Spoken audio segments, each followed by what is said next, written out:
the most exciting times that we've had in a long time in this movement to really make some headrows into the electoral arena as a tactic, not as a wherewithal to implement the kind of changes that most of us in the Freedom Party are really about. It's beyond just electoral politics, but it is a good tactic to get some of us who are committed to deep structural change in this society, deep institutional change in this society, dealing with racism, sexism, classism, and all other phobias and isms that comes with capitalism and an imperialistic foreign policy. So it's important for us to have this party. When it comes to labor, you know, most of us in the Freedom Party have a history of supporting labor. You know, what others have to write, you know, thick papers about and still don't get that right. We've been always there for labor. Cuomo is more dangerous than Palladino because Palladino's not going to win. So the only other person that could beat me is possibly Mario Cuomo, if he's lucky. Only if he's lucky. Andrew, yeah, if he's lucky. Same thing. Same thing. If he's lucky. The danger of Cuomo has White House aspirations. And Cuomo has been speaking around the country to certain elements that will help him shift the Democratic Party more to the right. They've already been shifting to the right, but even more so, which is why he has one of the GOP former bosses as one of the chairpersons of his campaign, along with Nydia Velázquez and Billy Thompson.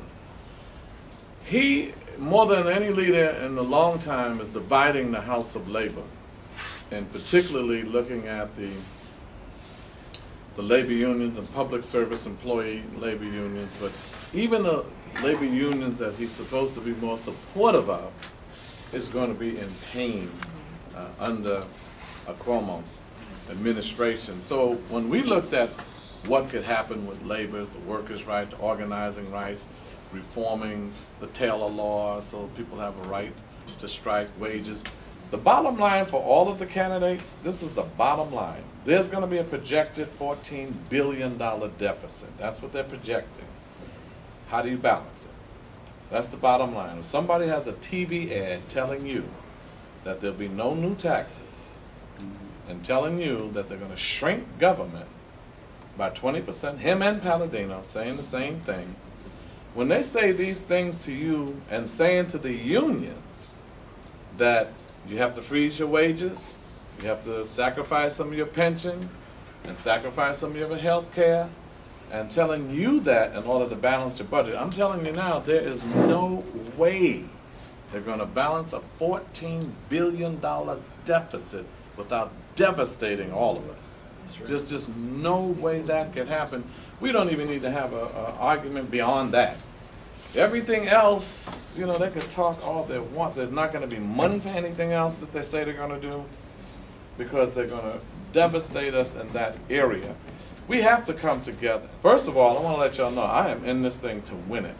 I'm not in it to spoil for anybody. I'm not in it to get Cuomo to do something. I'm not in it to take black votes away from Cuomo. Somebody said, are you trying to take black votes away from Cuomo? I said, ain't I a black man?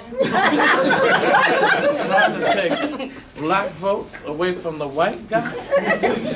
Does that make sense to you? And I want to know when we voted. How did he get the votes? Did some voting occur already that I missed, that he got our votes? So our challenge is really to get to workers, to get to our communities and say that we now have a chance with the Freedom Party to actually win. There are 3 million registered blacks and Latinos in this state, 3 million. Couple that with progressive whites, we could win this. We could win this. Everybody's saying, well, you don't have the money, you don't have this. I never had money in my life. I never will have money. I'm going to let y'all know when I become governor and then maybe president after that, I'm going to be broke all the way to the White House.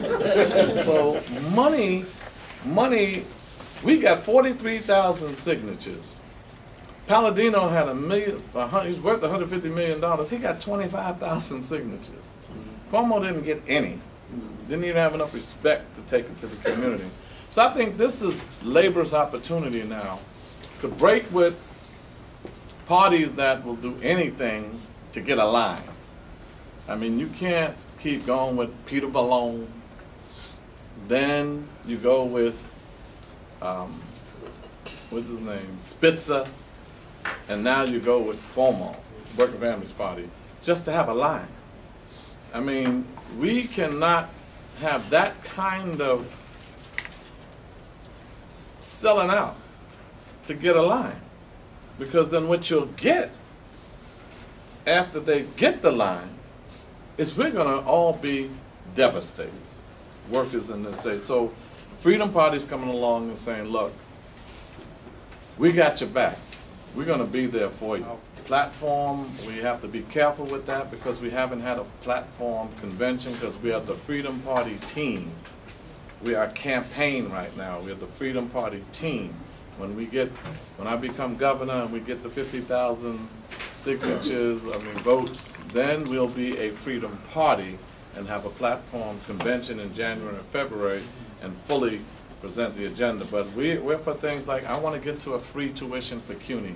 I went to CUNY when it was free. That can be free. As the chair of the Higher Education Committee, I had a whole hearing on the fiscal feasibility of free tuition. I found out that they spend about $400 to $600 million for TAP and all of these other programs and loans to help students pay tuition, and then they collect $500 to $700 million from tuition. Well, cancel the tuition and put that money in the budget, and you won't have to have tuition. They had free tuition in CUNY during the Great Depression. So it can't be an economic thing. They built 3 new CUNY universities, colleges during the Great Depression when it was white, predominantly. And all of a sudden, we get in it, and now we have an economic crisis. We got to have tuition, and we got to have new standards, and no remediation in the 4-year college. We got to have differential tuition. If you're doing medicine or law, that's one tuition. If you're doing English or history, that's another tuition. We're going to impose or grant the tuition policies to the Board of Trustees now. They have a whole plan. Patterson and all of them suggested this, that now the Board of Trustees will determine the tuition policies and rates as opposed to the state legislature. That's the kind of stuff that has to stop. I plan on calling for the abolishment of the MTA. We don't need it. We don't need an MTA. We don't need an MTA. The authorities, when I become governor, the authorities are in trouble because a lot of those authorities were put together during Robert Moses' time. Remember the Power Broker, the book?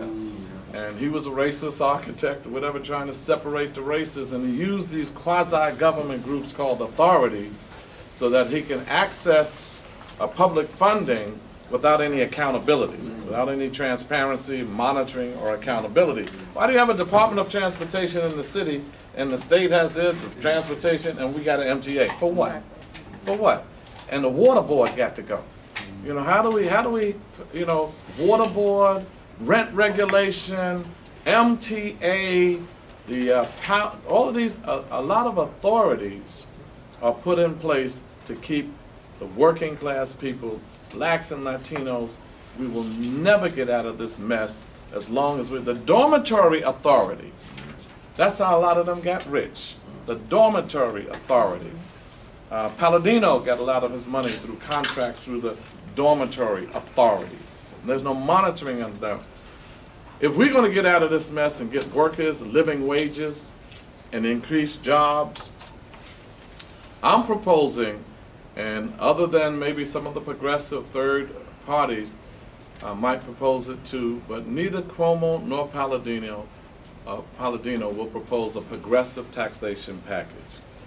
When you say tax, they're nothing but a bunch of political cowards.